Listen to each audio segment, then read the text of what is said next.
What is up, my friends? How are we? It is a brand new week and you are very welcome along to Monday's late night agenda. Quick glance down just to make sure I have turned the microphone off mute.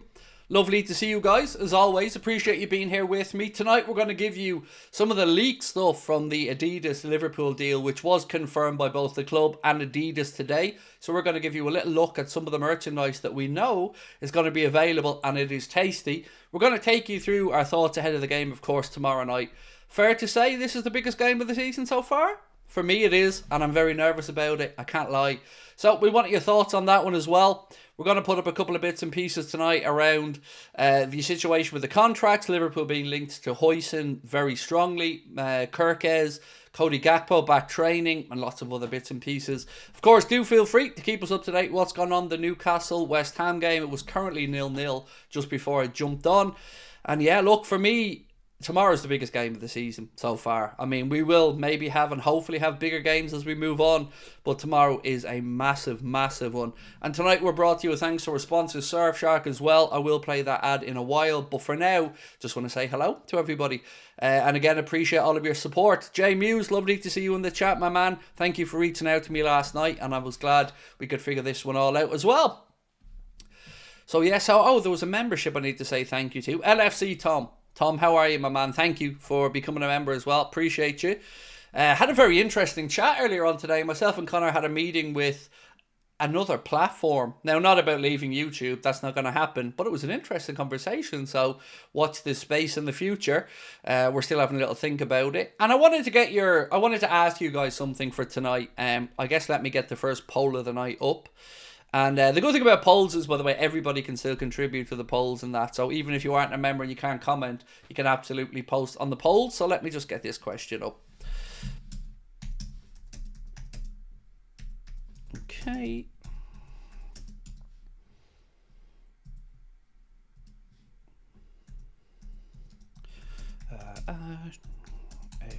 Sorry, I'm still trying to type this one out, folks. Apologies.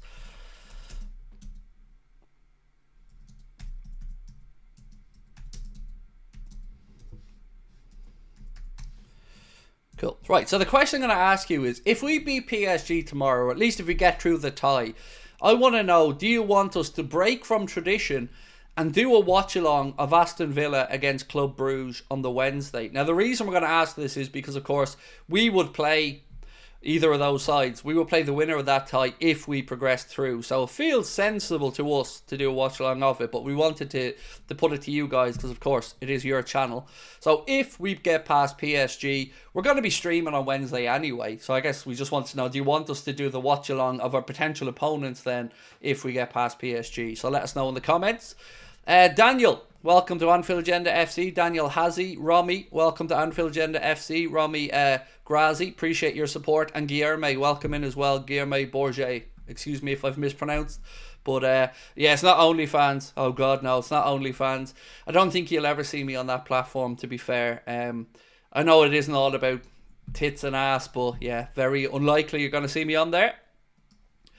Dr. Kempo said, hey Craig, hope you are well. I'm very good. Yeah, I'm really good, thank you, mate. A very exciting week ahead of us. Massive, massive game tomorrow night. I mean, I'm already nervous. I'm not going to sit here and profess to be calm about it. I'm not. I'm very, very nervous for that game tomorrow night because it's not very often you see a team tear us apart the way they did in Paris. And I'm still trying to figure out if it was because we were poor or if it's because they were just that good, or you know, how much of it was down to them being at home versus being away. There's just so much there, so much I'm still unsure of. So I guess we'll find out tomorrow. Big Baddie Baller. There you go. I mean, that's a pretty cool name. Do you live up to it though? That's what I want to know. Up the F and Reds. 3-0 prediction for tomorrow. I will take that if it's on offer, my man. I really will. So look, before we get stuck into tonight's action and get stuck into all of the news, just want to really quickly give you a word from our sponsor, Surfshark, and I will see you wonderful people in just 83 quick seconds. Don't go anywhere because we're going to show you the leaked Adidas stuff in 83 seconds. This video is sponsored by Surfshark, the best VPN on the market. Surfshark is an app or browser extension that allows you to change your location to access websites in other countries and keep you safe and secure from hackers. Using Surfshark, we here in Ireland can access other countries' Netflix libraries or other streaming platforms like DAZN in Spain for all those important Premier League games. Surfshark keeps you safe and private by protecting everything you do online. Everything. When your device connects to the internet, all that information is, in a way, blurred out. Surfshark is particularly useful for keeping you safe from being hacked if you use public Wi-Fi. Let's say you're in a cafe, you're at college, you're out and about, they've got you covered. Surfshark allows you to use one subscription on unlimited devices, meaning you can share your account with friends or family or that neighbour who's a little bit cheap. On top of all of this, Surfshark offers a 30-day money-back guarantee. You can also upgrade to Surfshark One, which includes the VPN, an alert system for breaches related to your data, such as emails and credit cards, and an antivirus software for your desktop. Our sign-up offer gives you Surfshark VPN for a little over €2 a month. Simply scan the QR code. Thank you very much, my friends, and of course, thank you to our sponsor Surfshark as well. Right. This question from Nevlin I knew I was going to have to address tonight. So he said, did you see the Trent and Salah fight? Worrying. I did see the clip, but I don't think it's particularly worrying. Look, it's top level sport. There are going to be disagreements about tactics or certain things, and it happens. But again, I wouldn't read too much into it. I wouldn't worry about it anyway. I'm sure that they've put it behind them and they figured it out. But yes, I did see it. But again, I wouldn't be overly concerned about it. There was a comment here as well. Where we go? This one from Pasky said, I think it was tactical from Slot. Although the players didn't play well, I saw him wanting to preserve energy. I honestly think he played for a 0-0 and take them back to Anfield. Yeah, there was definitely some part of it that was intentional. You're right. We certainly were set up to play on the transition. We just didn't do that rather well, actually, playing out.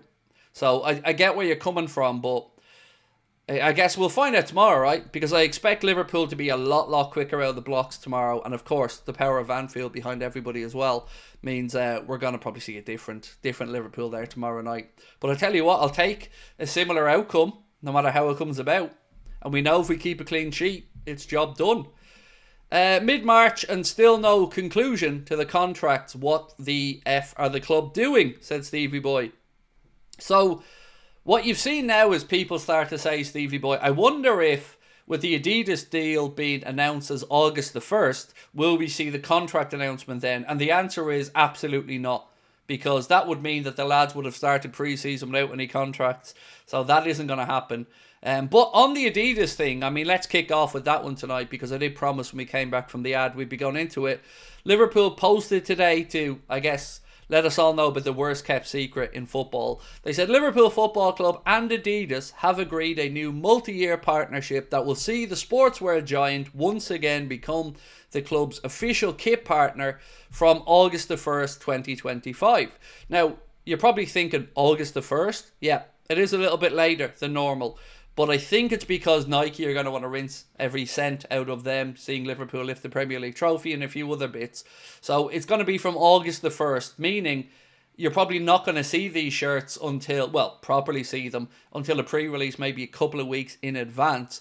But it has now been confirmed, and we have a couple of images to show you. So let's start off with the league kits first.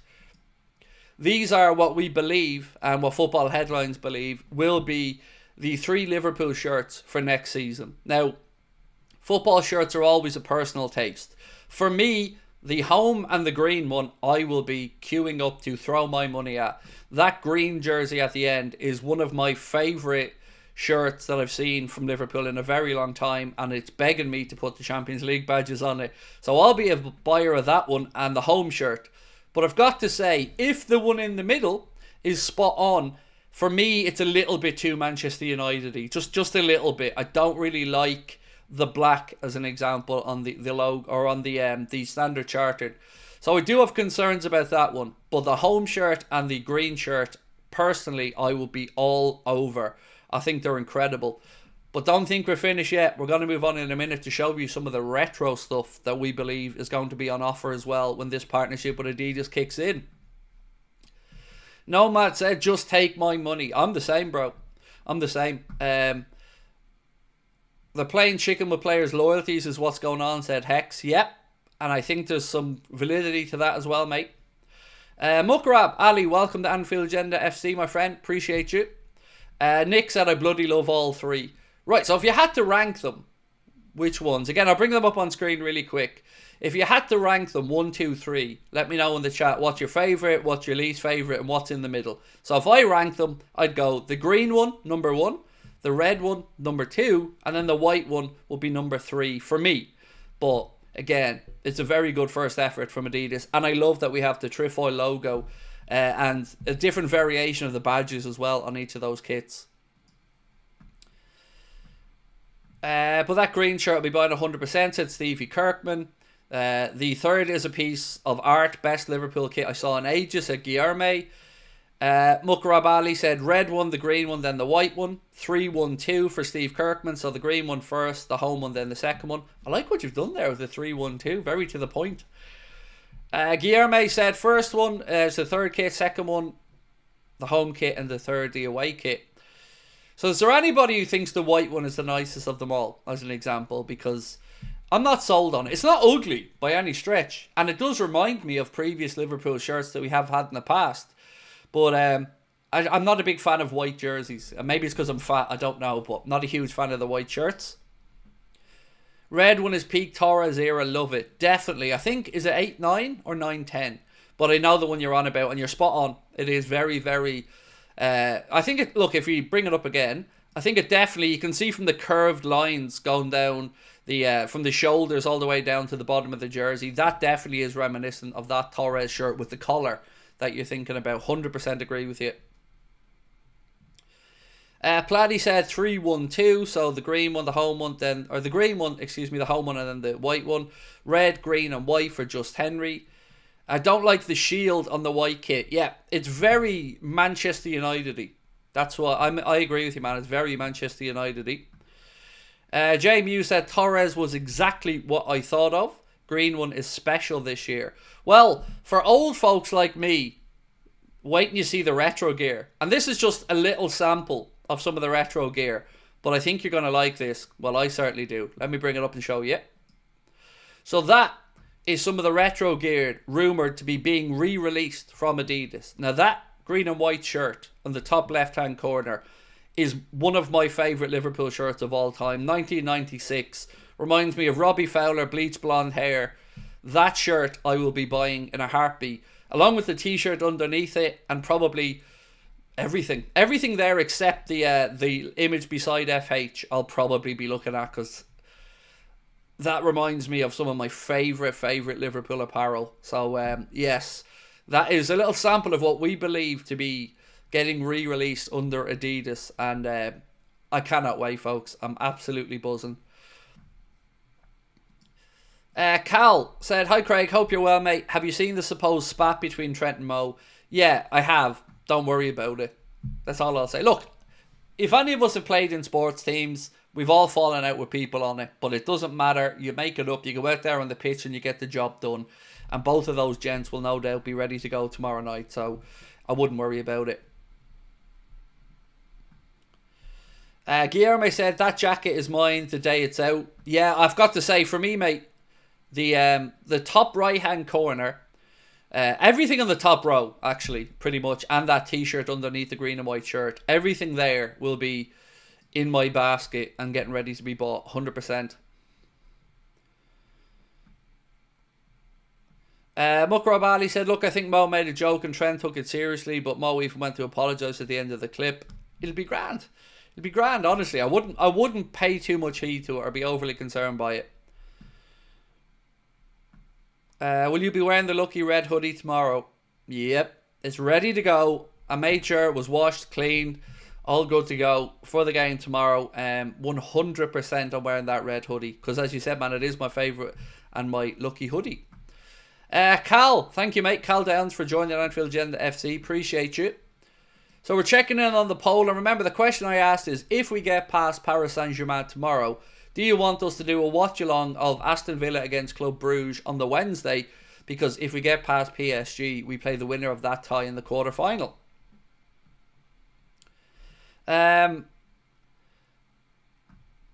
Normal, same for me. What have we... Yes, I've done that one. Hope they do that in fat man sizes for the retro gear. We've all put on a bit of timber since wearing them, the originals back in the day, said Martin. I know I have, Martin. I know I have. But I had pretty much all of that gear back in the day. I loved it. You know, my wife wants... Remember the old managers' jackets that they used to wear? My wife wants one of them if it's re-released. I don't know why, because, you know, it looked like a dress on her because she's so small, but... Right, so let's get into some of the news as well, because we'll go back over the Adidas stuff later if anybody wants me to do it again. Don't worry, we'll certainly bring it back up, but there's lots of news today to go through as well, including Mohamed Salah being the PFA Premier League Fans Player of the Month for February, so congratulations to Mo on that one. That was announced earlier on today as well. Cody Gakpo is back training and will be available for selection tomorrow for Arne Slot, so that's some good news as well. He's back and he'll be able to, well, at least take some part. I would be very, very, very surprised if he starts. I would imagine off the bench maybe, and then maybe with a view to the final at the weekend. Will you retire the hoodie if we lose? No, it's my favourite hoodie, and Adidas don't make it anymore. So it's clinging on for dear life, mate. It's seen better days, but no, it's like that old pair of tracksuit bottoms or whatever that you just can't let go of. That red hoodie for me, I just wish they re-released it. I'd buy 3 of them just to keep them up, but no, that red hoodie's never getting retired. But I get where you're coming from. Right, so let's talk about Milos KERKEZ for a minute, ladies and gents, because lots of stuff coming out over the last 24 hours around him, Liverpool's interest in him, and the price that maybe Bournemouth will be looking for. So this piece here said... from Anfield Sector, said Liverpool were interested in KERKEZ in 2024 when he was not available on the market, and they remain very keen on him for the summer of 2025. These are quotes from Romano as well. Contacts are expected to follow and continue in the next months. Liverpool's interest is genuine, concrete, and then it goes on to say sources see a deal happening for a fee of around 40 to 45 million, but Bournemouth will make a final decision on the price as soon as we get closer to the summer transfer window. And that price tag is interesting to me because it's actually posted in euro, but I don't know if they mean it to be in euro. But if Liverpool could go in and get him for about 40 million quid, plus the number we're going to speak about for Dean Hoijsen in a while is quite low as well, it will be really, really good business. Now, I think there's a very good chance we could get KERKEZ because, as we've mentioned on many occasions, they've already brought in Julio Soler from Lanús in Argentina as a potential replacement. They brought him into the January window. So I think everything has been put in place for KERKEZ to get a move this summer. It's just a matter of where to. And surely it'd be Liverpool, right? It's got to be. What else have we got in the chat? Trent will ping a beauty and Mo for the goal. They'll be having a laugh. Media and rival fans clinging on to anything. I get it. I'm with you, Nick. Anything that they can look at the minute to get some positivity from, they're going for. Staying with Milos KERKEZ, again another quote from Fabrizio Romano said Liverpool want to bring in a new left back in the summer as well as a centre back, and KERKEZ is one of 3 names on the shortlist already approved by Arne Slot. So my question is, if we have a 3-man shortlist at left back and KERKEZ is one of those, we can probably take it that Haddo is another one. But who do you think the third one might be that would be pre-approved by Arne Slot as an option? I'm hoping it's Maxime de Kuiper from Club Bruges, but let's wait and see. So KERKEZ, Haddo. Who do you think the third one on that list is? No news on Bradley. No news on that. It's absolutely not going to be Anthony Robinson. It isn't. There's no way Liverpool are bringing in a player heading on 28. That's not going to happen. He's a good player though, so I totally understand why you put him in, but it's not going to be something Liverpool will do. The left back from Benfica, said Mahmoud. Yeah, look, I don't know. I was trying to think of this earlier on myself. I'm fairly confident that KERKEZ and Haddo would be 2 of the 3. Chris, how are you? Said, alright Craig, how are we? Just checking in after a good birthday weekend. Nice to hear a good amount of plans to go for the summer. Yep. And happy birthday, mate. I hope you had a good weekend. And again, appreciate your support. Grimaldo, he's about 30, 31. Aitnuri's a good shout, Nimnoy. I think Aitnuri could very well be the other one. Yeah, that's a good shout. I think Aitnuri, KERKEZ, Haddo will probably be the three, going from what you've said. But yeah, Grimaldo's like 30, isn't he? Or 31, something, or maybe even older than that, actually. Bruno said, Craig, do you think it can be difficult to get two players from the same club? Of course. No club's going to want to be rinsed. No club's going to want to have their best players taken off them in one window. But Bournemouth, I guess, and clubs of Bournemouth's ilk are probably factoring this in over the next month. Like when they have players who progress through and start to do really, really well in the Prem, I'd say they're already pre-planning them for them to move on. But the one about Hoijsen, his price really, really surprised me. Will you do 85 million for KERKEZ and Hoijsen? Would I? In a heartbeat, AED, mate. In a heartbeat. James, how are you? Said, Craig, hope he signed KERKEZ because he's the bulb of my daughter's boyfriend. Is that supposed to be like a lookalike of your daughter's boyfriend? I've never heard that phrase, the bulb of. But there you go. I think he has to be the number one target, surely. Like, he's got a young Andy Robertson energy, Premier League proven, obviously very good mates with Dominic Szoboszlai as well. It just feels like that's very, very possible. But I want to go on to speak about Hoijsen because this really surprised me. The price tag and the mention here. So, Caught Offside said, Arsenal, Liverpool and Spurs have all made contact about the 19-year-old. But this is the interesting bit for me. They say offers of around 25 to 29 million pound are expected from Premier League clubs for the 19-year-old. And an even bigger surprise to me was to learn that he's a Spain under-21 international. So we played under-16, under-18, I believe, for the Netherlands, Hoijsen, before he switched allegiances, went full Declan Rice there, and starts playing with Spain under-21s. But that asking price, 25 to 30 million quid, seems very good for a 19-year-old centre-back who's already had Premier League experience.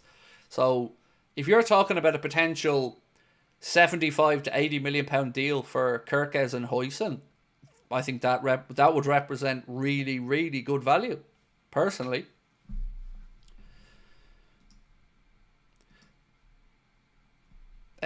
Macy Pappy, KERKEZ posted a pic of CR7 and Marcello on his Insta today. Okie doke. Look, I've no doubt that other clubs are going to be in as well. And that's why Liverpool will have 1, 2 and 3. So, if we miss out on him, if he goes elsewhere, it is what it is, I guess. But just the prices seem very reasonable. Even if you're talking about Haddo in there, so Haddo and Hoijsen, you're still talking about a fee of probably about 80 million, which seems good enough to me for a centre-back and a left-back. Liz, sending love to you as well, my friend. Thank you, as always. KERKEZ has the energy and defensive ability, but not sure about his qualities on the ball. That can be improved. Like, it is important to remember as well that KERKEZ is still only, 21? Heading for 22? So plenty of time there for him to improve. That's pocket change compared to what Euro went for, said Nimnoy. FSG love a 30-35 million signing from David Newell. 25 million for a young Premier League proven player is a steal, said Bruno. Yeah, I was very taken aback when I'd seen that valuation because, a young quality centre-back, Premier League proven, 25, 30 million pounds is very cheap there. And I'd be all over it. I really would. Dave said, I love that pass he made in the Spurs game, unreal. Yeah, it was a great assist. Absolutely brilliant assist. And a good finish from Tavernier as well.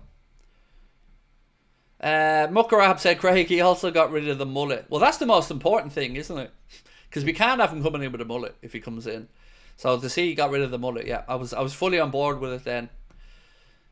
Kenny G, thank you, mate, for gifting 5 Anfield Agenda memberships. Very kind of you. And I'm sure those 5 recipients will be very much appreciative.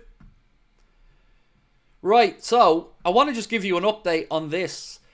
We got our ticket update today, and about 60% now of the tickets for our Anfield Agenda end of season party for the current theatre we're in are sold.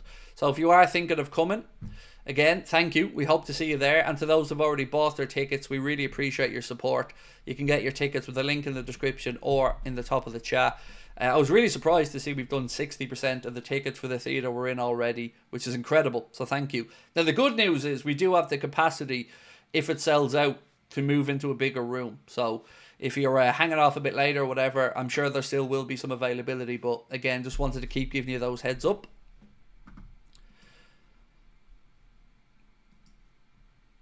Daniel, I'm excited for KERKEZ. He's fast as lightning. Very, very frightening. Galileo. Sorry, couldn't help myself. And he can kick the ball like hell. What a run assist from him last weekend against Spurs. Yep. I just hope we don't lose out to somebody else, mate. Because I can see him in that Liverpool team. I could see him being like a reincarnation of a young Andy Robertson. Joshua. Hey Craig, I'm going to the final with my uncle. That is awesome. Awesome. Well in. I hope you have an incredible time. Obviously, I hope we lift the trophy. But that's brilliant, my man. Enjoy it. And well into you. Well done for getting the tickets. Very jealous. Carl said Destiny Udogie has been tipped to be the next best thing. What do you think of him as a left back? I haven't really paid too much attention to his season with Spurs, in all honesty, Carl, but an interesting comment nonetheless. Andrew said, there are fans who want Gerrard back to win the league. Yeah, I mean, no. I don't... Look, I'm not a very sentimental person, so I don't really get it. I never understood the clamours for wanting Jurgen on the bus either, because it's Arne's team. But I do love the idea that Klopp was going to be back in the city and out celebrating it, which is brilliant. But for me, I get it with Klopp a bit more. But for Steven Gerrard, look, it is what it is, you know. He doesn't need to get the Premier League medal to be idolised by us fans. He's already a god to many of us, and rightly so. Nick, unsure of KERKEZ, but I trust our recruitment staff. I'm gonna put up a poll actually around the left back options. Bear with me because I want to see what people want, what you guys would like to see as the target. So we've hit 1,000 votes, and 71% of people said they'd like to see us do the watch along. So thank you for that. If we get past PSG, and it is a big if because it's a difficult game, we will do that watch along then on the Wednesday. Right, left back poll.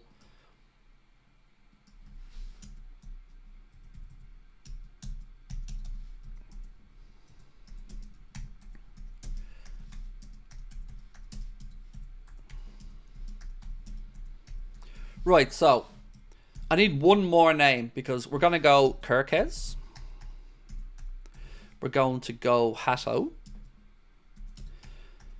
I think ENQUIRIES.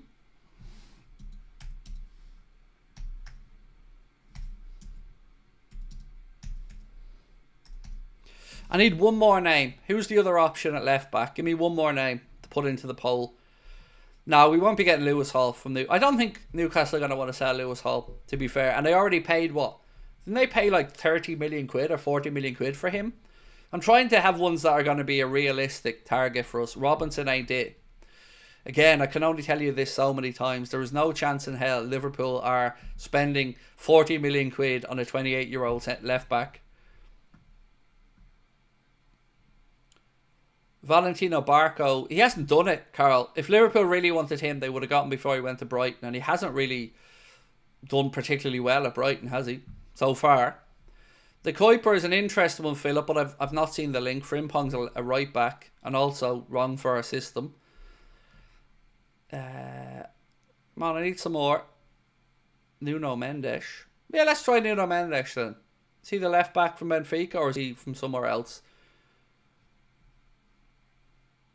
I'm just trying to look back to the comments. Do you know what? I'll just say other, and you can post it. That'll make sense. That's the easiest way to do it. Right, so that's up and running, anywho.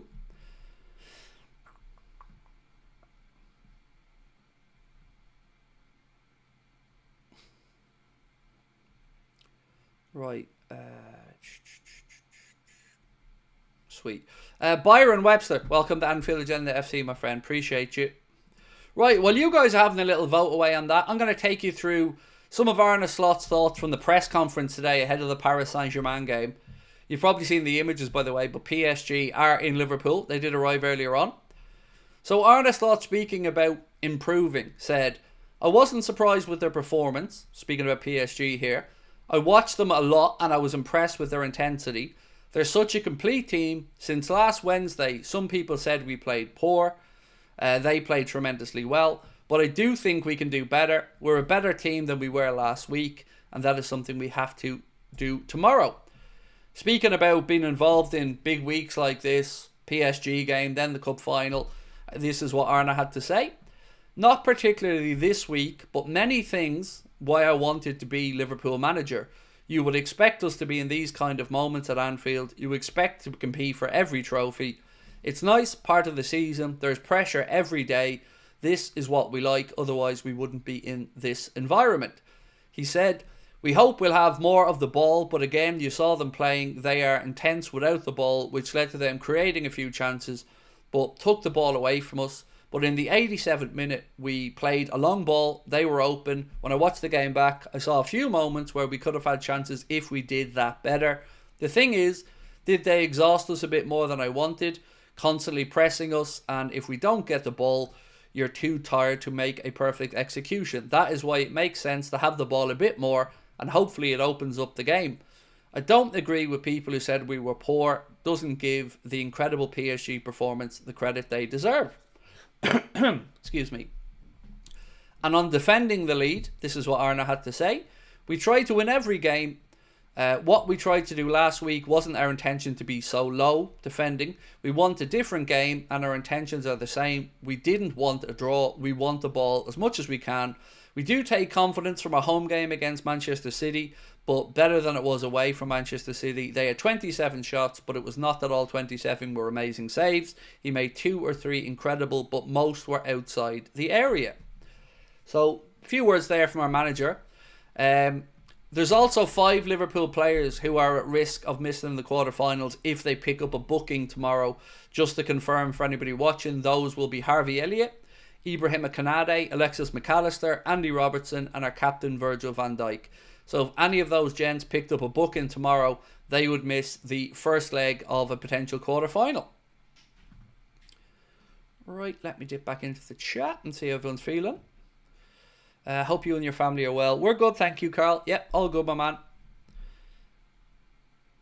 When Madrid park the bus and win by 1 goal, their Champions League geniuses set them on. Yeah, look, I found it a difficult watch, and I'm sure most of you guys and girls did as well last week. It was not something I've seen much against Liverpool in the last 10 years. There haven't been many teams that have dominated us as much. And, so it's about finding that balance between not being overly cautious but being aware of what they're capable of. But the onus should be on us tomorrow to be on the front foot a bit more at home with that raucous Anfield crowd behind us. I think it's going to be a different story for PSG. The cards are a worry, said Martin. Yeah, they don't reset until after the quarterfinals as well. So anybody who's walking that tightrope, they wouldn't be reset until after the quarters. Do you think Slot trusts Elliott now? Well, look, I think he has to earn that trust, but I think he is doing it, yes. It's been an unfortunate season because Elliott probably would have gotten more opportunities early in the season, but obviously he had an injury then. Clint Ward, welcome to Anfield Agenda FC, mate. Thank you for your support. Right, so did anybody watch Jim Ratcliffe's interview with Gary Neville on the overlap earlier on? He said Manchester United have to pay 89 million this summer towards players they've already signed, including Anthony, Casemiro, Sancho, Onana and Hoijsen. So players that United have already signed, they've 89 million committed to spend on that this summer. He also did something that was really strange. Did anyone notice when he was talking about the wage bill at United? He said if you remove the players' wages who are on loan, like Rashford, Anthony and a few others, he said then we'd have a wage bill comparable with Nottingham Forest or whatever, and then start trying to compare that to Liverpool's and City's, and thinking it's kind of an irrelevant point he's making.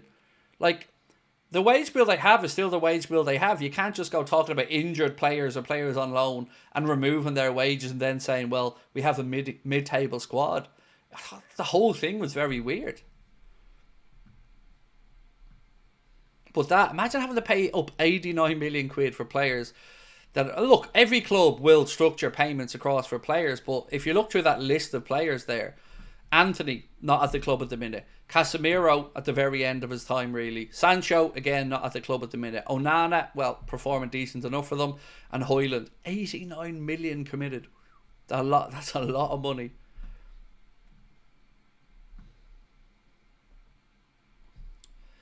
Hopefully, if anybody wants to watch the full thing, by the way, I believe it's up on the Overlaps YouTube channel.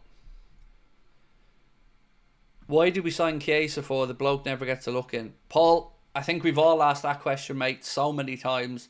It doesn't feel like he's an Arne Slot signing, does it? You know, if he was a manager signing that the manager wanted in, you'd imagine we'd see him a bit more now. So truth is, mate, it frustrates us for a couple of reasons. One, obviously, we don't get to see him. But two, it's a lot of money for a player that's sitting on a bench when we have to make every penny count. And that's, at 140 odd grand a week for a player the manager doesn't give minutes to. We could see that money reinvested elsewhere.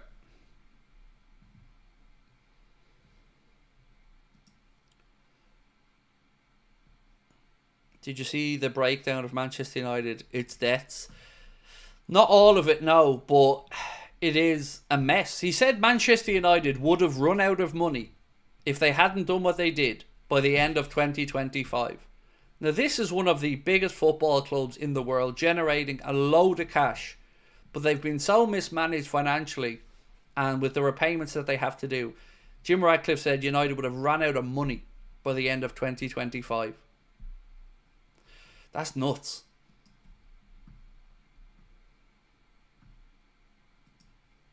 Nick said, I'm starting to feel bad for United fans.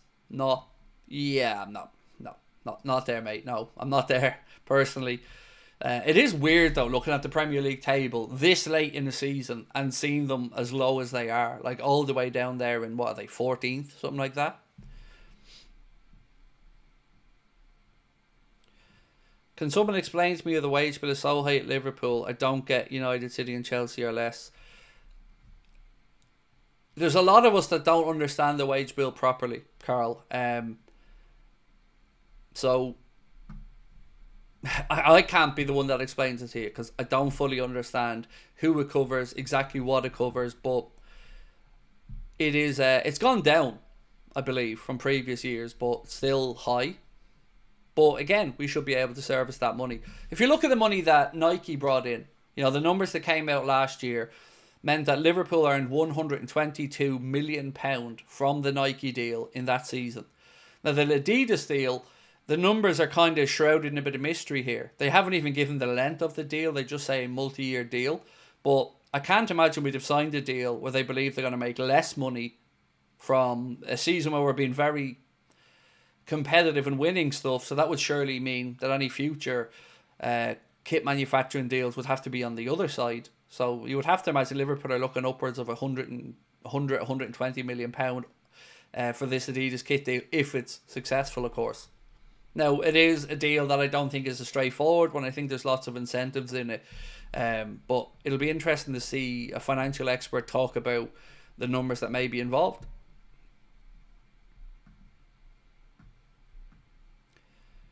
If it was that bad, why did he put in 1.5 billion? Well, because I guess he wants to buy into the club and turn it around and eventually maybe buy more of it. It's nuts. And like, they're talking about leaving Old Trafford, building a new stadium as well. I don't see how they're getting all this money, but he's got a big job on his hands there to turn it around, and obviously I hope as a Liverpool fan it takes him a very long time. Are United in a worse place than we were? Oh god, yes. Yeah. So when Liverpool were close to going into administration, it was kind of brinksmanship. Royal Bank of Scotland called in the debt, but the club was never going to go out of business. So that was more just pressure to get rid of Hicks and Gillette. What United have is a far, far, far bigger problem of their own making.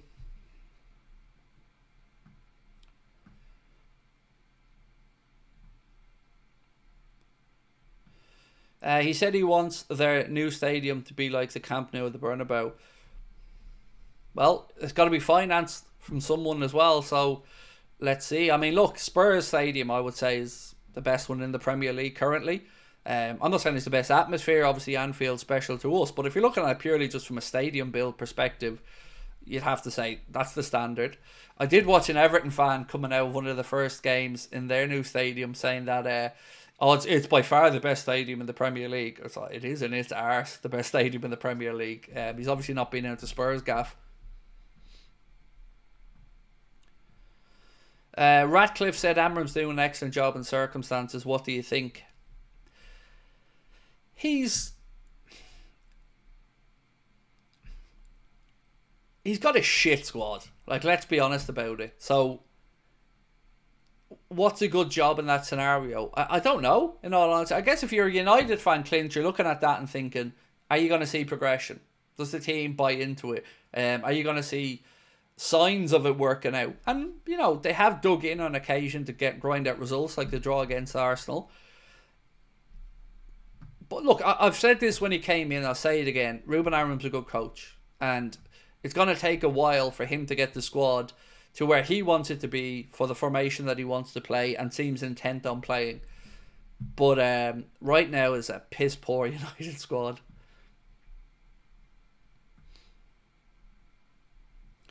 Nimnoy said about Amorim, I'd say I'm glad we didn't get him. It's difficult to gauge. I mean, I read an article a few weeks ago that said that Liverpool believed if they gave Ruben Amorim the job, they would have had to have spent around £400 million to get the players to suit the system, and it would have been a big overhaul. So, you know, that was one of the things that would have counted against Ruben Amorim when Liverpool were looking at him, is the formation versus the personnel that we had at the club at the minute.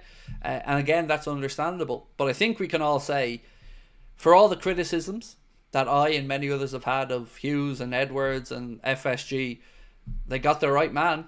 They got the right man. And the last couple of managerial selections have been nothing short of perfection, you know, with Arne Slot and with Jurgen.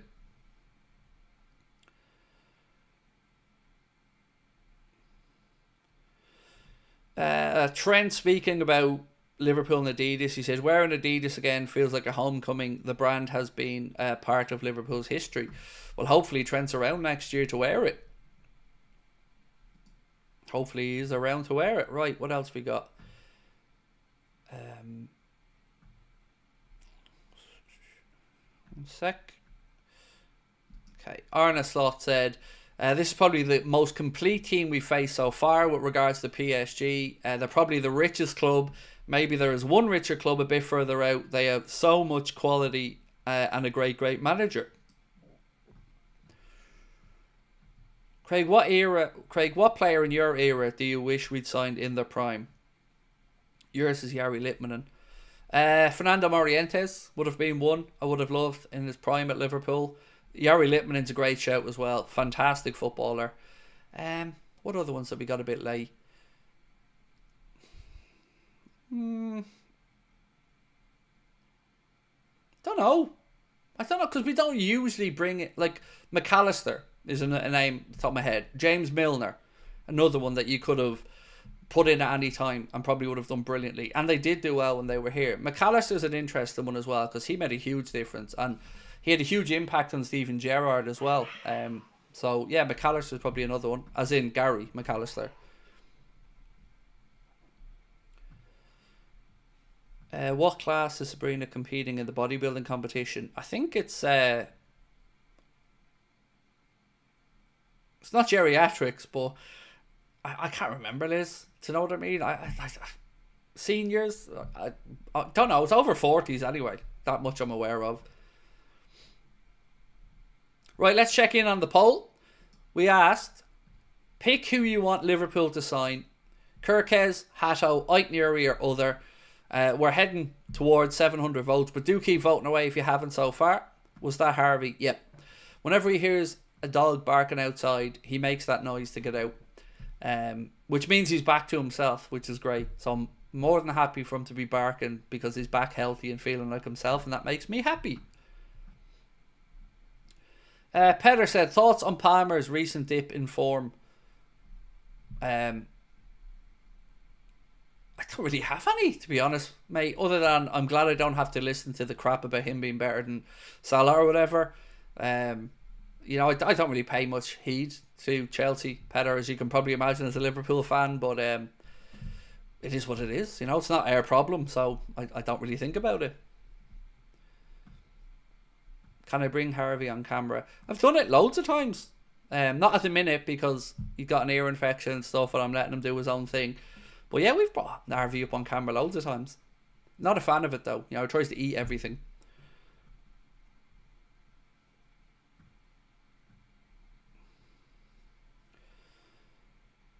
If he really said that, it's huge news. Was that about Trent? Oh no, he did say it. But again, you got to remember he also wears Adidas on the old feet as well. So Nick said, to see Everton and United bottom of the table, brothers. I know, it's crazy, isn't it? Right, so give me some score predictions for tomorrow for the game against Paris Saint-Germain. I don't know if you got a chance to watch the preview that went out earlier on today, but I changed up the starting 11 a bit, and I went with a 2-2 draw as my score prediction for tomorrow, meaning Liverpool go through 3-2 on aggregate. Yeah. So that I'm sticking with my prediction there of a 2-2 and Liverpool to go through 3-2 on aggregate.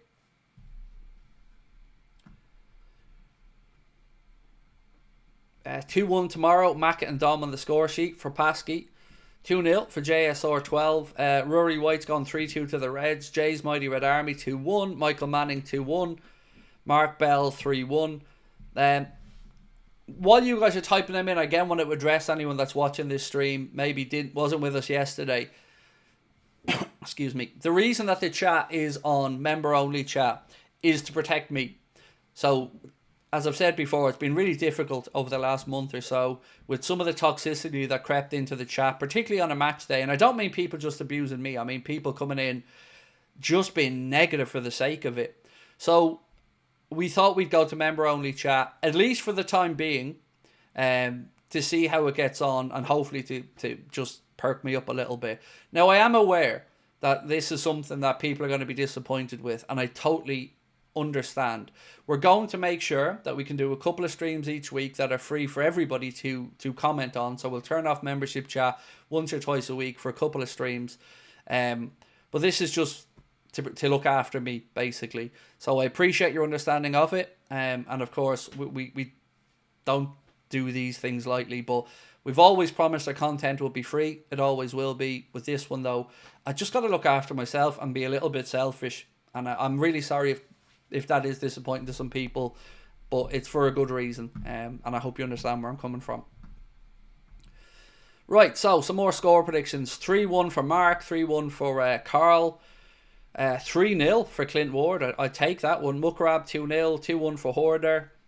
Couple of 2-1s, 3-1s, 2-2 for Bruno. Look, I love knowing that if we keep a clean sheet, it's done. That makes me smile, because that very late goal over in Paris was it just felt like the perfect way of shithousing the result.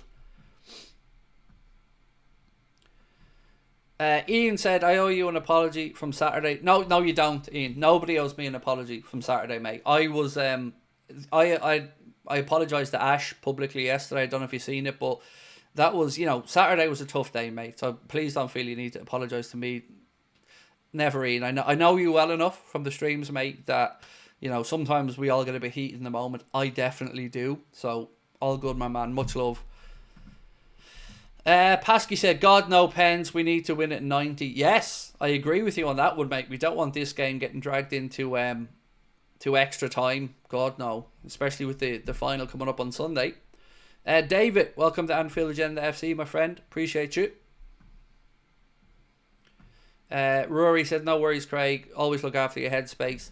Yep, and look, to be fair, everybody can still watch. Everybody's still going to be able to watch the content free. We're never going behind a paywall, ever. But this is just to look after myself because, as I said, I nearly had to go to the doctor the other day. It got so bad. So yeah, appreciate you.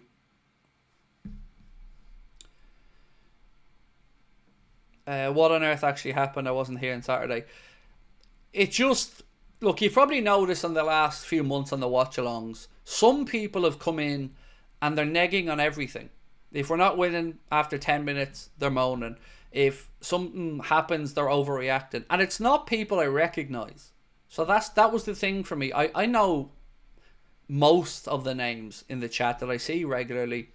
And these accounts just come in out of nowhere.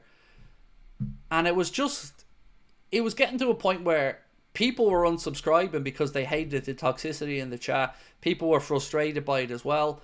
And I wasn't getting to interact with the people who actually want to be here for good reasons. Now, of course, that doesn't mean that everyone who's a member wants to be here for good reasons and that anyone who isn't can't. I understand some people's financial situation is different and we can always reevaluate these things, but it's not what we're about. You know, I'm a lunatic during the games, up and down, happy, angry. That's who I am. But it was dragging me down. And I always look forward to streams, but I didn't want to stream because I knew what was coming.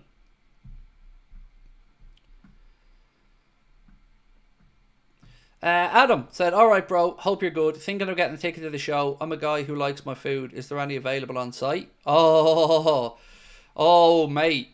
I'm a guy who likes my food, and yes, there is 8 different food places on the site.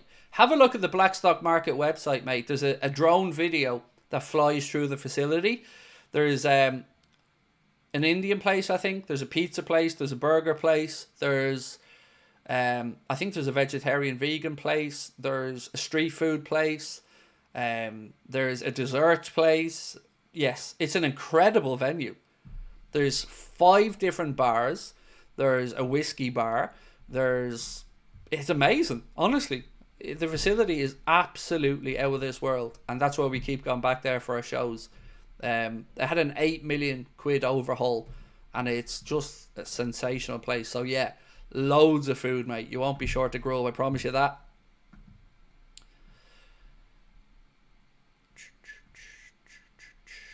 The only one I'm negative about is Nunez because the guy raises my blood pressure whenever he plays at David Newell.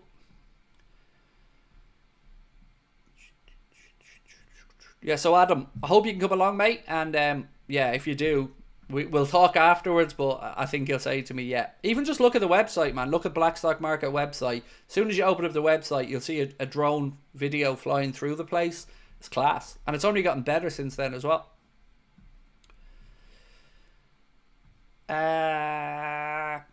Craig, do you think Palmer will get back to the level he reached since first last season and a half? I think it depends on the players around him as well, Petter, because, you know, he's been carrying the burden there at Chelsea from the goal scoring perspective.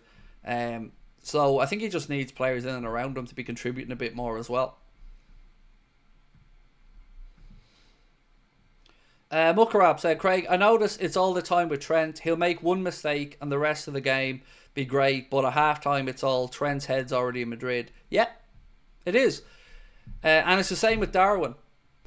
You know, they'll be either overly good and say, you know, give Darwin his credit, all you Darwin haters shut up, or it'll be the exact opposite of that. It'll be, this lad's a waste of space, blah, blah, blah, blah, blah. And it's not based off what happens in the game. You know, people come in with mindsets that are already made up. So, yeah, it's difficult. Because you want people to contribute, you want to hear feedback, but you don't want people to just dragging everyone down. Gio said the members only chat feels better though. It does. And look, there are going to be people who would love to be a member and can't afford to, and we understand that as well. And we're always trying to reevaluate these things. So yeah, I get it. I totally get it. But we will always try to make sure that we do at least one stream a week where the chat's open to everybody. Do they have a children's menu? Well, I don't know, Liz, but they have pizza, so I'm good. They have pizza. Do you know what? I met George and his mum just before the last show as well. And if you're in the chat, George, lovely to see you as always, my man.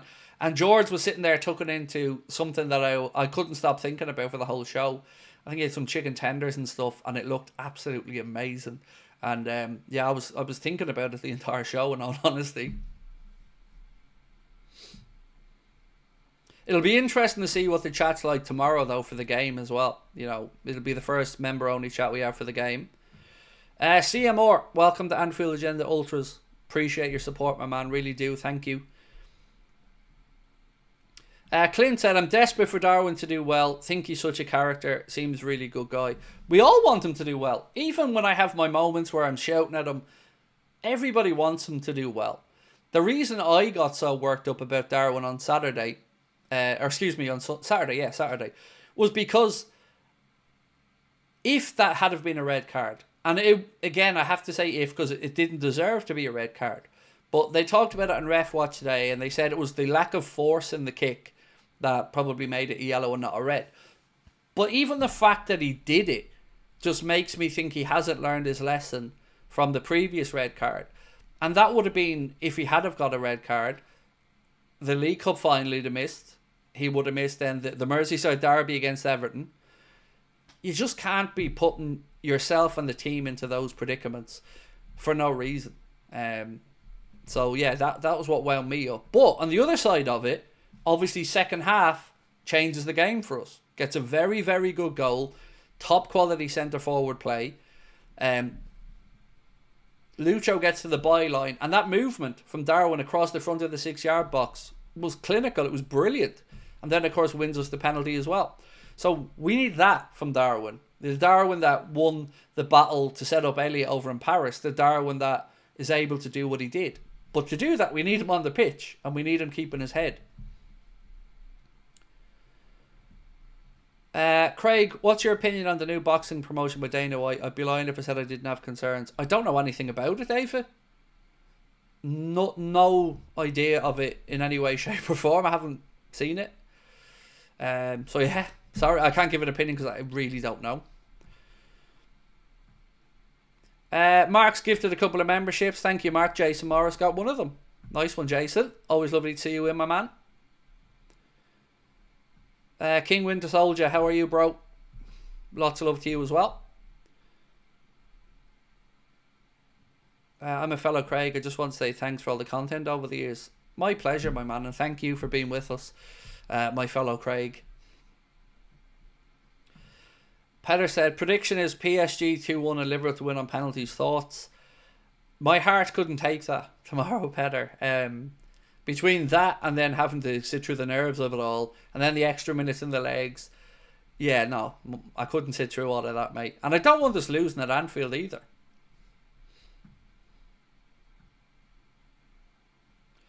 Turkey and Dana White teamed up to create a boxing promotion with the idea of making it exactly like the UFC, signing all the top fighters and having one belt per weight class.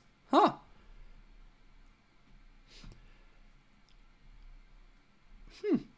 I mean, I can't lie. In theory, that sounds pretty good. You know, there shouldn't be 5 belts. You know, if you're talking WBO, WBC, IBF, Ring, and WBA. And then you've got the bullshit IBO and a few other ones, but there's too many belts. You're right. One champion in every weight division is probably what it should be, but you know, I suppose if you ask the fighters as well, the sanctioning fees that they have to pay as well, I don't know. You know, the only problem about it is, again, you want to make sure the fighters get paid properly. And that would be one criticism I think a lot of people probably have of the UFC, is that they maybe don't feel like there's enough power with the fighters to get a proper payday. But, you know, from a fan's perspective, if you have a sanctioning or a governing body that can make all the fights happen that people want to see, which is what the UFC have done so very well, that would be great for boxing, because how many times have we all been fed up waiting for a fight? Mayweather, Pacquiao, Joshua Fury, and so many others that have just been dragged out and out and out and out, and everyone just gets pissed off, and it happens then when there's no risk or nothing to really lose at the end of their careers.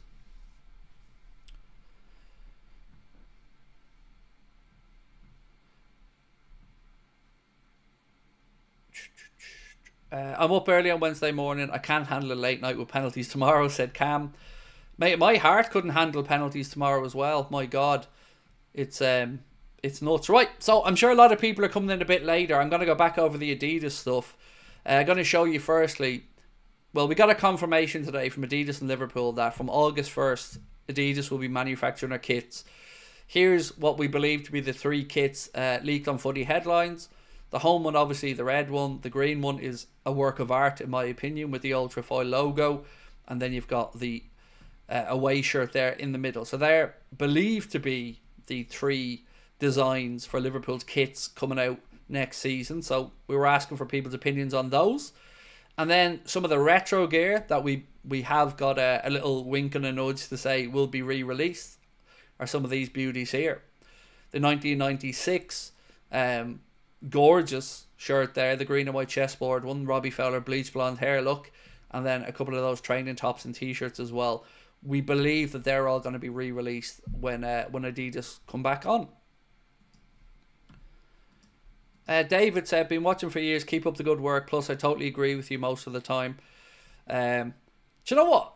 I love it when people say I don't agree with you all the time, but I enjoy watching, and if I don't agree with you, at least I understand where you're coming from. And thank you.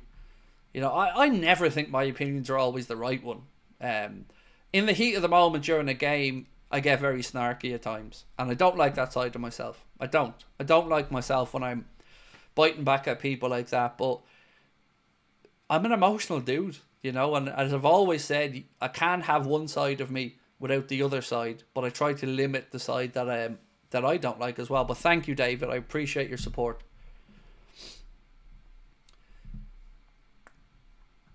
The white one looks too much like a United one for me, said David Newell. Not a big fan of the green colour though. Oh mate, that King Winter Soldier, that'll be the first one I'm buying. I love it. I love that green colour. I'm 100% getting Champions League badges on it as well. That'll be top of my list. What was the class act from the president of PSG? I missed the initial part of the conversation. Oh, he lays a wreath at the Hillsborough Memorial. To be fair, a lot of visiting teams do that, and fair play. It is a beautiful gesture, and much appreciated, I'm sure, by the Liverpool family as well. David said, I love the idea of one belt. Turkey and Canelo disregarded the WBC belt in favour of face-off Skull. Mauricio Suleiman threw a tantrum and got some of the WBC champs to tweet saying how good the WBC is. Do you know what annoys me about the WBC? If there's a fight where there's 3 or 4 belts on the line, they always try to shoehorn in the t-shirt and the baseball cap and make sure that whoever wins it's wearing the WBC t-shirt and baseball hat. That annoys me. But all these greasy governing bodies annoy me because it's bullshit and it's just taking more money out of the sport for a belt. I actually remember speaking with Gary Spike O'Sullivan when I was down in his house interviewing him and talking about the sanctioning fees, and you wouldn't believe even for these lower level belts what some of the fighters have to pay just for the privilege of fighting for a belt and taking the belt with them. Like it's crazy.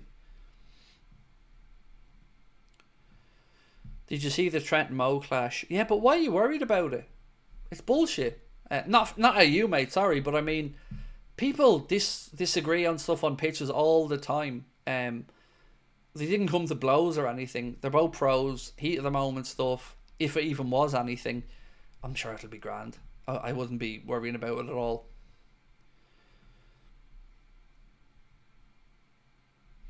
James said, I would be so annoyed if we end the season only losing to Forest. Why? I get what you mean. You would have liked to have gone invincible, but I can imagine the pressure of that as well, though, on top of the shoulders at the minute.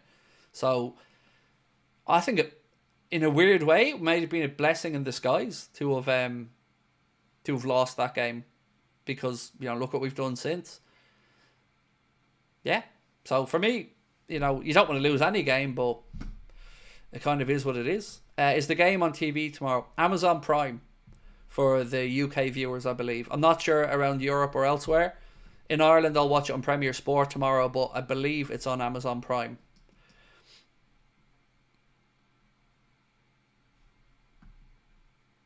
What's this? Yeah, that tweet you sent me, Mark, isn't working.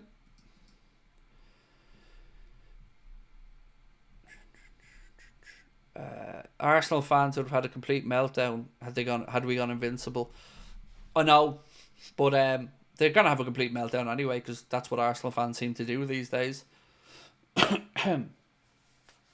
Like the free kick thing is so funny as well. Like Arsenal absolutely zoning in on the 11 yards or whatever from the free kick, which is their right to do. But I'd be more annoyed at my goalkeeper if I was an Arsenal fan as to why David Ray is basically heading to the corner flag when he's taking the free kick. George said, looking at Gary Neville's Premier League predictions at the start of the season still makes me laugh. I know, they're so pathetic. And so, do you know what? It's so funny because you hear Neville now saying, "Oh, United's team is a disgrace. The squad's a disgrace. It's the poorest squad, and the midfield there's no legs." And I'm like, "Hi, Gary, hi." Do you remember when you said that midfield? The midfield you're now berating and saying is terrible. You said was better than Liverpool's midfield. Do you remember that, Gary? And this is what annoys me about these pundits. They aren't given a genuine opinion because they can't remove the bias. So now to say the midfield's terrible with no legs, but it was brilliant before the season. You know, better than Liverpool's midfield.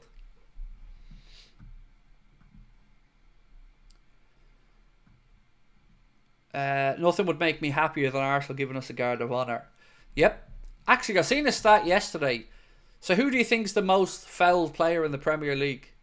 This one was interesting because not only was this person the most fouled player in the Premier League, they were the most fouled player by a long way in the Premier League, like by 20% more than anybody else. And it really shocked me when I seen it. No, it's none of our players, for people trying to guess in the chat. Yeah, none of them are Liverpool players. Maka, no. Saka, no. Gordon, no. Saka, nope. Nope, not Martinelli either.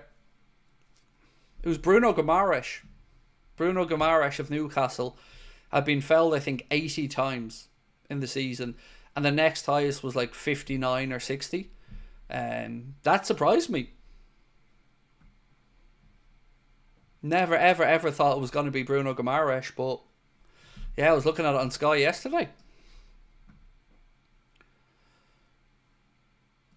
Okay, what's this?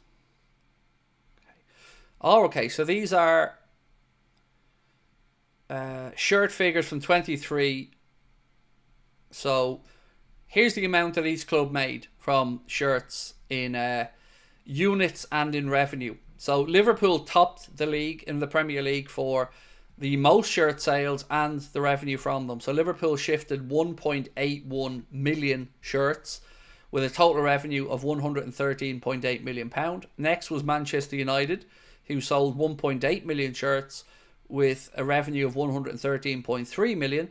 Chelsea were third on the list, selling 1.4 million Chelsea shirts with a revenue of 91.4 million. Manchester City sold 1.3 million shirts. I'd love to fucking track where those shirts went. With £87 million in total revenue. Arsenal, 900,000 shirts with £76 million in revenue. Spurs, 612,000 shirts, which is basically 1/3 of Liverpool shirt sales, with a revenue of 31.9 million. Newcastle, 490k shirt sales, 12.6 million in revenue.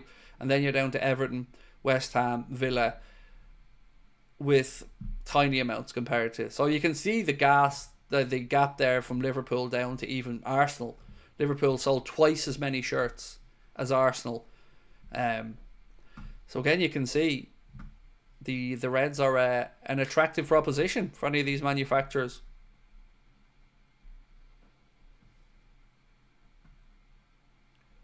Liz, best of luck with your appointment tomorrow, my friend. Right, folks, a quick favour to ask, if I may, if I can. Drop a like on the stream for me if you haven't done so. Appreciate your support as always. And if you haven't subscribed, we'd love you to do that as well.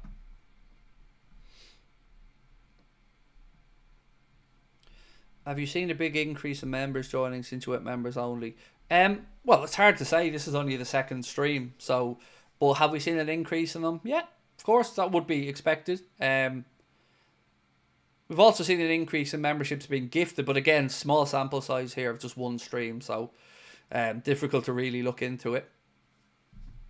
But the most important thing is, have I seen a noticeable difference in the chat? And I think that's the part that is the most important for me, not the revenue. I don't give a shit about money. Anyone that knows me knows I'm not motivated by money really, but I've seen a huge difference in the comments. But that's why I was saying tomorrow is going to be even more interesting because it's match day. And that's where I wanted to change the most.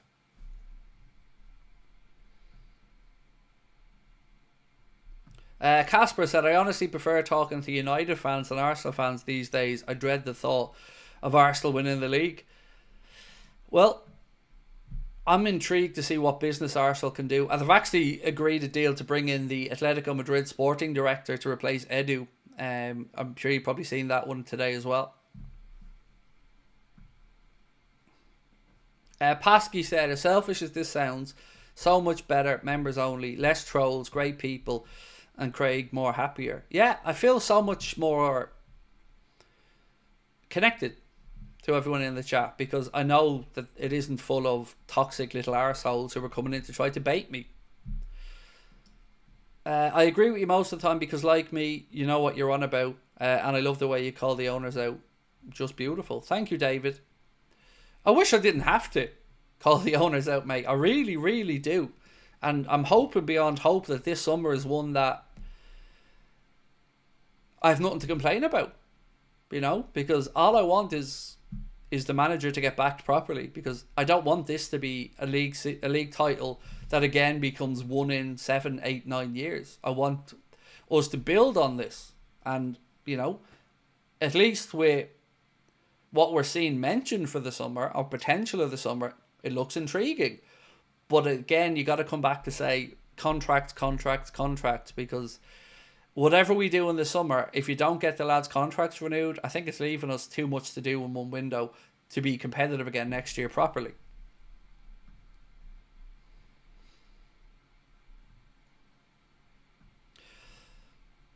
Muckrab said, I had to buy a membership because Craig can't survive without me and my odd comments. I love some odd comments. I do. You know I love a tangent. Pasky said, worth every penny, proper family here. Look, I hate that there are people who would like to comment and that maybe for financial reasons can't. That doesn't sit well with me. And I thought about it in a few ways, and I thought about offering to pay for memberships for people. But ultimately, I know what that's going to lead to as well. Which is going to lead to people just chancing their arm and then undermining the genuine people who... So it's a difficult one, but we have a few ways around it. For instance, we can make somebody a moderator and they can comment. But it really isn't something I did lightly, I promise you. It was that or quit. And I hope that people prefer that I don't quit. And maybe, you know, maybe they can't comment in the chat if it's if they can't take out a membership. I get that.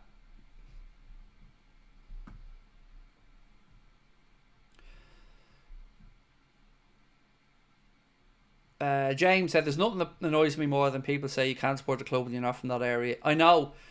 And the same people, mate, won't see the irony of musicians they like from different countries, food they like from different countries, the fact that half the team or more and the managers are often not from the area. It's just a lazy argument, and it's an argument that people only make when they want to feel superior to you. That's it. It's like, you can't join this elite club, and no matter what you do, you can't do it, and I'm better than you. And that is the antithesis of everything that football fandom should be about.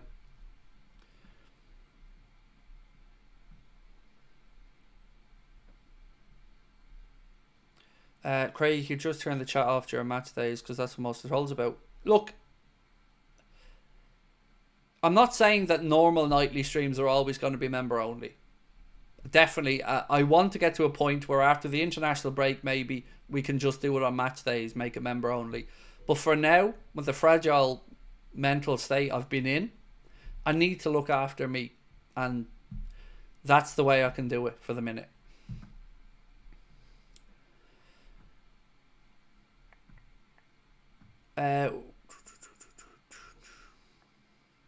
You could do member only lives now once twice a week. Give people non-paying like an hour. We're gonna do a couple of streams a week where people are gonna be able to comment. Absolutely. Saeed, have you kept in touch, Craig? No, we haven't. I enjoyed the video I made with Saeed. Really nice guy. Really enjoyed the video I did with him, but no, haven't kept in touch. But again, that is not a conscious or unconscious thing. But I found him to be a lovely guy. Really, genuinely did. What time does the show on the 28th end roughly? So the show will end at about 9:30. And then we'll do about however long it takes to get the photos and all whatever and at the end. So the reason we do that, Adam, is because we want it to be an all ages event. So to do that, the license for the venue means that anybody under 18 has to be out of the venue by 10 p.m. So we start the show at 7:30, and we finish at about 9:30. Then we try to ask everyone to let any kids that want to come up get photos first, and then we go through everyone, and I stay there for as long as people want me to be there taking photos and having a chat. So yeah, that's the running order. Usually 7:30 start, and then 9:30 finish with time for photos and a chat afterwards.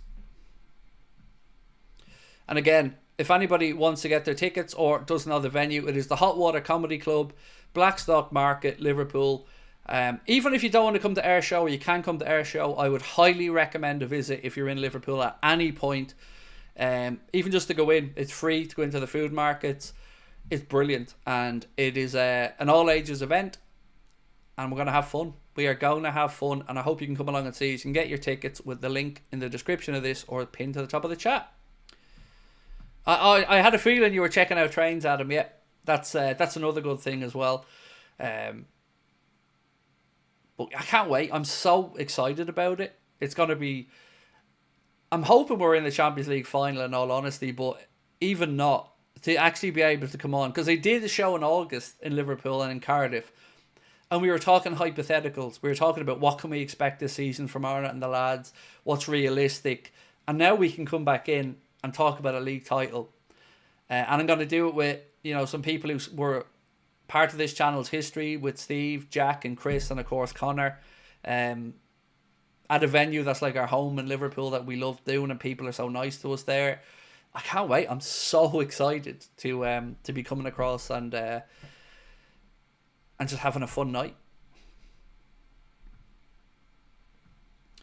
Time to get his pizza in Liverpool this time. You wouldn't believe, mate. Twice I've gone to the venue. Twice I've had the intention of trying the pizza. And twice by the time I finished, it was closed. So yeah, I haven't quite... I might have to get one beforehand this time. Although I don't really like to eat before we do one, because I'm usually a bit nervy. Are you flying, driving or swimming over? We're flying over this time, mate. Flying over, staying for one night and rent a car and back the next day. Is there any update on the stadium expansion? Not for my immediate understanding. Next up seems to be the Kenny Dalglish stand. That's the one that's been looked at. There's a couple of good videos online there from people who have talked about Liverpool looking to buy up houses and a few other bits and pieces, but nothing new that I'm aware of anyway.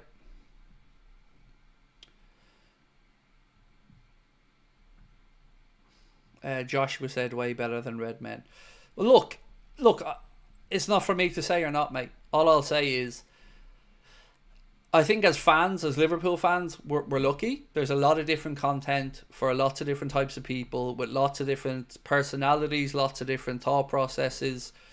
So it's whatever you fancy yourself. I'm just very grateful that we're part of that conversation.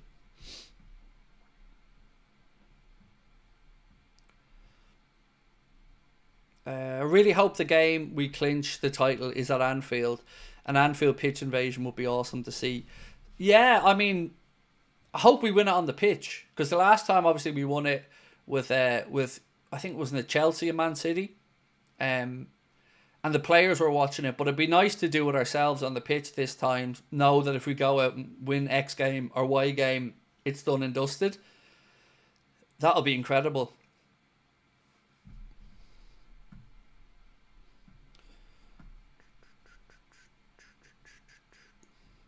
LFC have the largest fan content online in the world, I believe. What I don't understand though is there's nobody at 1 million. That, as a Liverpool fan, that bugs me.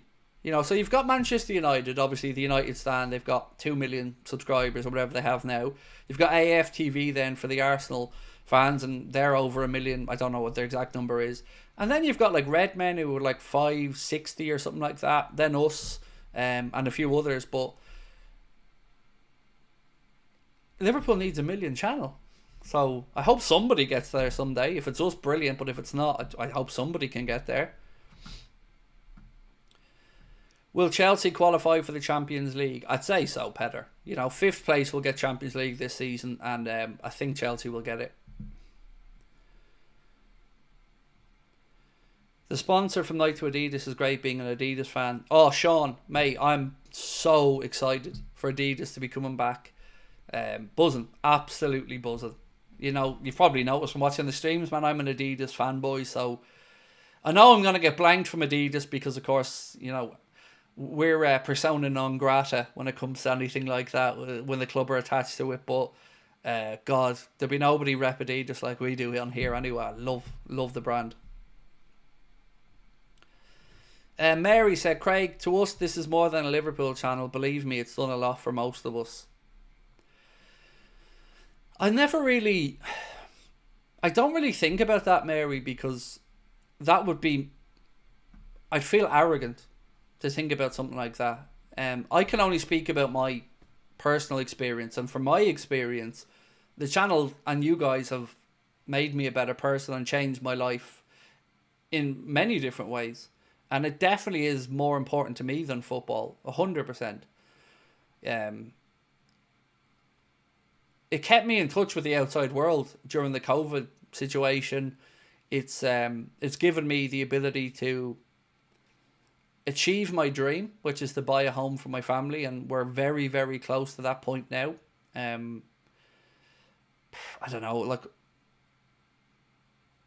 I'm just extremely humbled by everyone's support. You know, I don't deserve it, and I don't ever think I'll feel I deserve it, but yeah, I think of this way more than a football channel to me anyway. You know, it's a community, it's a family, and that's what we've tried to build from day one, and that's why we're so protective of the chat, and it's why we're so protective of people in it. You know, it's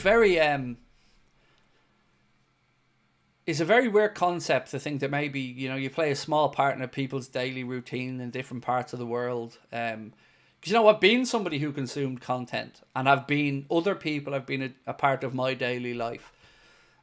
For years and years, I had an Anfield rap subscription, and I tuned in all the time, and, you know, their journey, my Liverpool journey was part, you know, watching and listening to those guys. But I never think of us in the same way. You know, I still think of us as this tiny little channel with a handful of subscribers. I never pay attention to the numbers because it'd scare me, and I don't get it. I know I'm not supposed to say that. I'm supposed to be all like, oh, we're brilliant. I don't fucking get it. I don't understand the appeal, but I'm very grateful. The Barcelona comeback watch along is legendary. Now that was incredible. That night, I don't know if I'll ever experience anything like that again. In doing this, that was just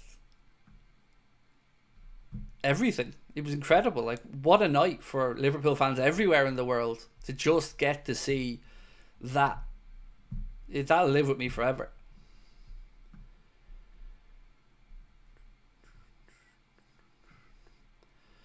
Guillermo said, you're part of my life, and it's like an old friend chatting with friends. That's how I feel about it, genuinely.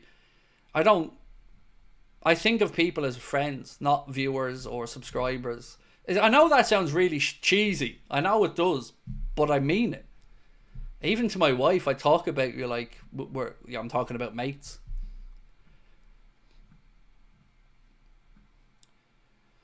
Thank you, Joshua. Appreciate you.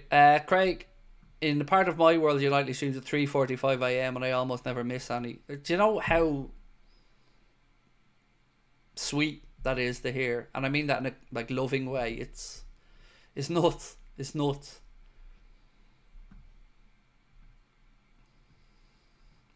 Dave, Craig, you need to look at your numbers and consider you're the most watched Liverpool channel in the world.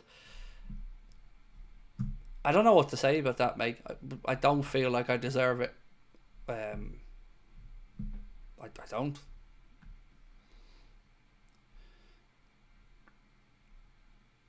Hey Craig, hope you're well. What's it like living your dream? I'm working towards mine. What's it like living? Honestly, it's surreal. You know, it doesn't feel real.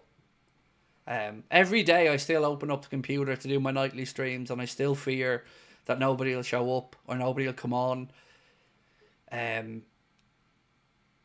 It's all very weird, you know. Like I probably can't put this into words properly, but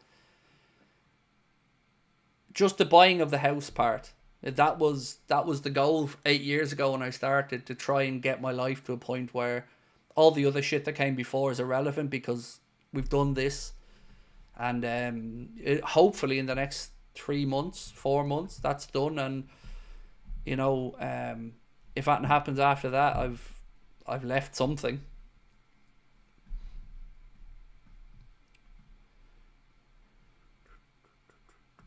What I can't understand is rival fans coming to give you abuse. If I hate somebody, I don't give them the clicks. Well, I'm the same. And that's why I struggle so much with the trolling, because I can't comprehend it rationally. Like, remember, I've Asperger's, so I'm wired a little bit differently. So my thought processes are very much black and white. If I hate somebody, I'd avoid them like the plague. I certainly wouldn't be in their chat telling them how much I hate them. It just seems counterintuitive to me.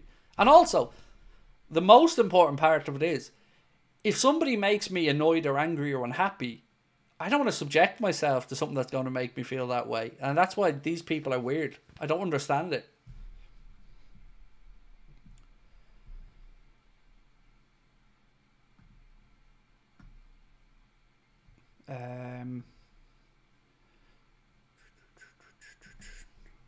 Anyone seen One Night in Istanbul, said Jay Muse. Yes, very good.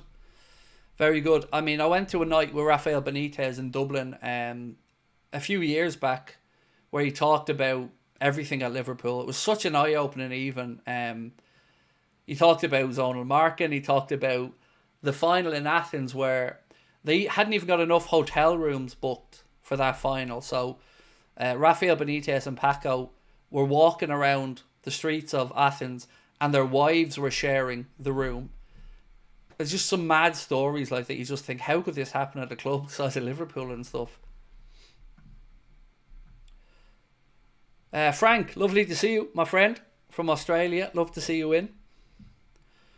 Will you have merch available at the show? No, because we're flying over, so we don't really have the ability to bring it. But, you know, we do have AnfieldAgendaShop.com. And we're adding some more stuff to it, by the way. We're going to be putting up some Anfield Agenda logoed hoodies and t-shirts and a few other bits and pieces. So yeah, and don't forget, if you are a member, check the membership tab of the YouTube channel, because there's a 10% discount code there as well. But no, we won't have the chance this time to bring any over. What's the favourite Liverpool item I own? Probably my Bobby Firmino painting that I bought. It was the one thing I really splurged on over the years, that when I seen it online, I thought, I have to get this. And that the original painting that I have from Bobby Firmino on my wall is probably my favourite thing. Mahmood said my hoodie's supposed to arrive next Friday. I can't wait. Nice one. I love my one. Genuinely, I love my hoodie. I think it's really comfortable, the one that I got. And Brian's one is on the way over to him as well, so hopefully he gets that soon. What's my Premier League team of the season? I don't know at the minute, Petter, but I will make a video of it. I want to give everyone a quick reminder as well that the Premier League predictions video we're going to be putting out this weekend again. I'm going to record it on... I think I'm going to record it on Thursday, and it's coming out on Friday. But we're going to do that every single week now. I know the Reds don't have a game in the Premier League this weekend, but we're going to keep doing the Premier League prediction videos anyway because it was fun. I enjoyed making it. Nearly got hit by a cyclone. It was scary. Wow. Stay safe, Frank. That's scary, isn't it? Can you do it for Champions League games too? I did. Muckrab, I did a last 16 Champions League prediction. That was the very first predictions that we did. So yeah, it is up there. So if we get to the quarters, I'll do the quarterfinal ones as well. You're still top. I'm still top of the Irish Guys League. That's nuts. Is he getting nervous yet at the idea of going bald? Because, you know, it's coming his way.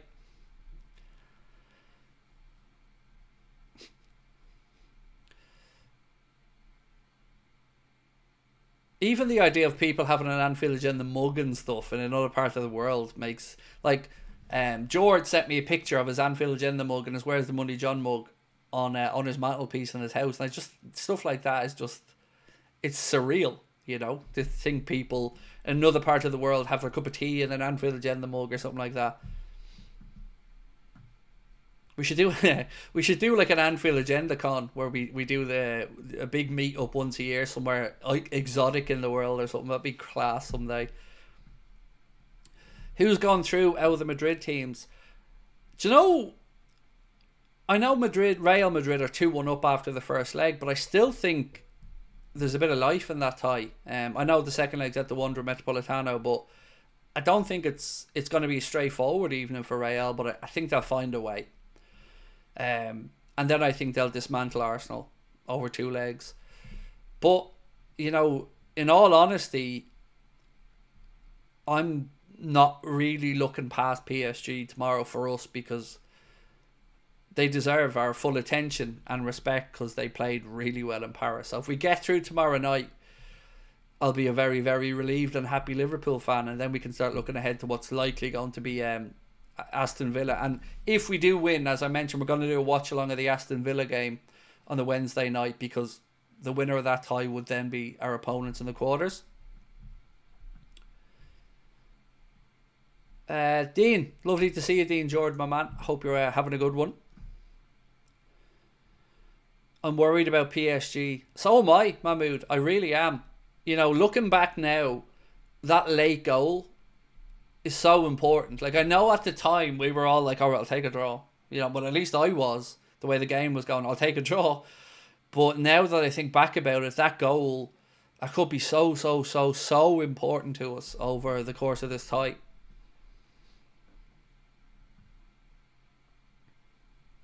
There will be speakers outside the hotel tonight, don't worry. I was wondering if there will be any shenanigans outside the PSG hotel.